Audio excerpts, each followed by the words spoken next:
Hi and welcome to my newest video. Today I'm going to be walking you through how I went from eating 1,650 calories to now eating 2,500 calories plus each day.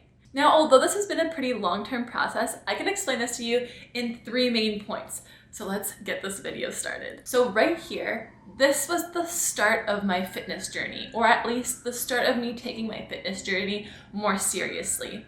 So this picture here was taken a year into my master's degree. When I started my master's, my life became a lot more sedentary. I was spending every single day of the week in class or studying. After a year, I was just ready to get back into being in shape and just feeling good in my own body. So that's really where all of this began. Okay, so here I am at the very start of my official fitness journey, eating 1,650 calories. Now, the reason I was eating 1,650 calories is because I wanted to be in a mild deficit. Now, back then, when I was eating 1,650, my basal metabolic rate was likely a lot lower than it is now, just because I had lost some muscle mass and I had put on quite a bit of fat mass as well.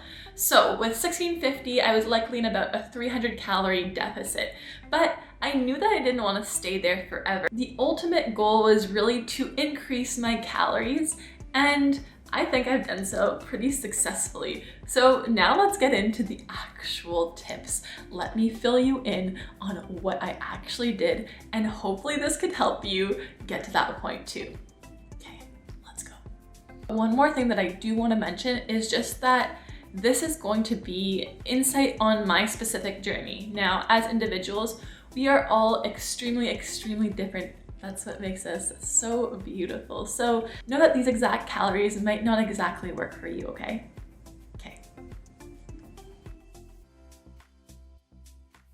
Okay, so the first thing I started doing is training for strength and hypertrophy. Hypertrophy meaning muscle building.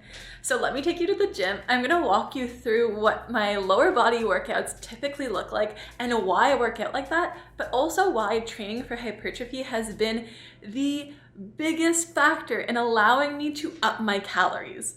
Okay, I'll see you at the gym. Welcome to one of my typical lower body days. As I go through my exercises, let me explain to you how my training changed in order to increase my BMR. The first thing that I did to start off my fitness journey is follow workout programs. I stopped just doing random workouts in the gym and followed programs that allowed me to really commit to progressive overload. Progressive overload is the practice of doing more over time. So each week I would find ways to make my exercises harder, either through adding weight, adding reps, or decreasing my tempo. The goal has always been to gain lean muscle, and this has become much easier when I started following programs and focused on progressive overload. An interesting fact to note is that 1 pound of muscle in your body burns approximately 10 calories each day, while 1 pound of fat burns 2 to 3 calories per day. So I knew that by gaining lean muscle, my BMR would go up. During most of my fitness journey, I worked in a rep range of 8 to 12 reps with 3 to 4 sets per exercise. And I made sure to lift heavy enough so that I had no more than 2 reps left in reserve at the end of my set. Now that I consider myself more of an intermediate lifter, my programs do look a little different. But for the sake of this video, 8 to 12 reps was a really good place to be in order to prioritize muscle growth. So in summary, I followed programs and prioritized progressive overloading and compound movements, all with the intent of growing my muscles. Now that you've seen what my typical lower body workouts look like and you've gained insight on why I train the way I train and how this style of training has allowed me to up my basal metabolic rate and therefore increase my calories, let's get into point number 2. So going back to what I was saying at the start, throughout my master's, especially that first year, I was pretty sedentary. And so the next thing that I changed in order to be able to increase my calories was that I increased my NEAT. Now, NEAT stands for non-exercise activity thermogenesis. All this just to say that it's basically the calories that you burn from movement that's not exercise. Now this could just be from like walking around the house and doing chores and just fidgeting or doing other things in your life that just gets your body moving without it being purposeful exercise. So basically what I did is I increased my NEAT so that I could increase the amount of calories that I burned throughout a day. On average, NEAT makes up about 20 to 35% of the calories that you burn throughout a day. Now this could be quite a bit lower if you're very sedentary, or it could be quite a bit higher depending on your lifestyle. In order to increase my NEAT, I ended up finding jobs that were a little bit more active. Two of the jobs that I found were coaching jobs, and throughout these coaching jobs, I wasn't necessarily doing a lot of exercises.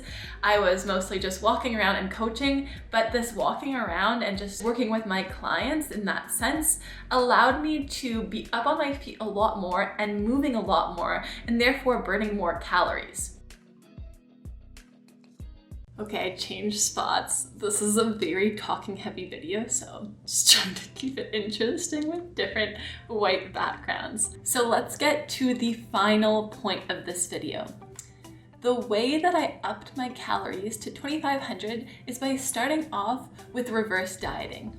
Reverse dieting is a process by which you gradually increase your calories over time. So in other words, reversing your diet until you get to your maintenance weight. Now, as I've been saying, in my first program, I started off in a deficit of 1,650 calories. At the time, my main goal was to lose fat, all while gaining lean muscle, which is a process also known as body recomposition.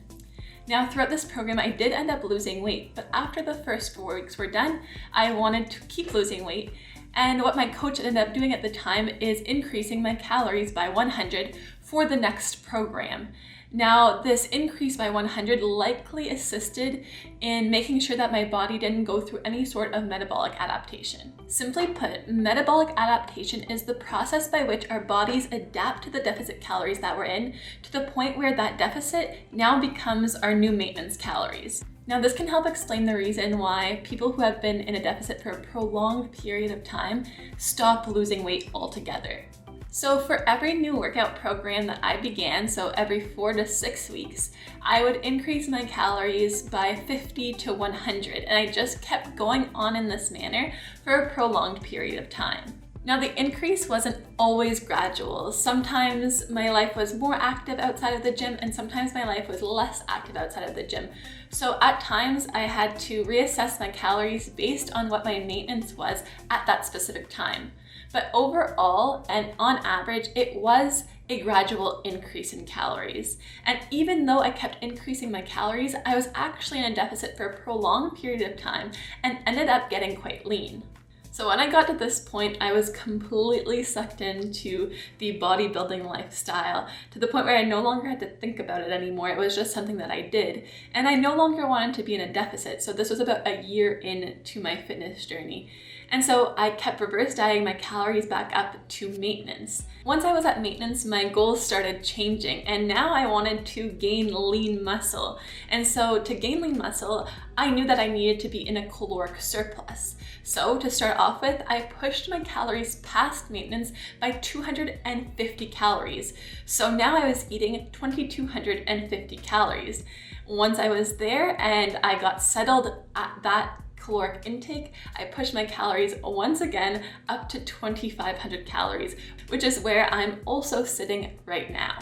This process worked for me, but I know for a lot of people, especially people outside of the bodybuilding world, tracking calories is just not feasible. And I know that tracking calories just isn't right for everyone. So you need to know that although this is the process that I used in order to reverse diet and then bring my calories past maintenance, it is not the only method. There are other ways in which you can boost that metabolism, boost your BMR, and keep increasing your caloric intake.